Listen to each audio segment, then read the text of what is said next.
Hello' everyone, আসসালামু আলাইকুম। আজি লৈ আহিছোঁ লাই চিকেনৰ ৰেচিপি। তো দেৰি নকৰি বলক দেখুৱাই আছোঁ।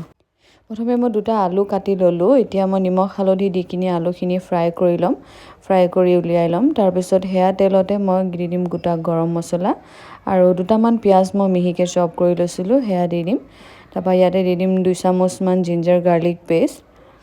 তাৰ পৰা দিম হালধি, নিমখ আৰু নৰ্মেলি যিখিনি ডেইলি বেচিছত ইউজ কৰা হয় মছলা, জিৰা, ধনিয়া, তাৰপৰা অকণমান গৰম মছলা, ৰেড চিলি পাউডাৰ, সেয়া দি কিনি ধুনীয়াকৈ ভাজি ল'ম আদা নহৰু গোন্ধখিনি যোৱালৈকে। তাৰপিছত ইয়াতে মই দি দিছোঁ মাংসখিনি এতিয়া মই ধুনীয়াকৈ ভাজি ল'ম আৰু ইয়াতে মই কেইটামান জলকীয়া এনেকৈ টুকুৰা কৰি এড কৰি দিছোঁ। তাৰপৰা এয়া দেখিছেনে, কালাৰটো ধুনীয়াই হৈ আহিছে, মানে আৰু ভাজিব লাগিব যেনিবা, হোৱা নাই। আমি মাংসখিনি ভাজোঁতে কিন্তু 80% মাংস সিজাই ল'ব লাগিব এনেকেই।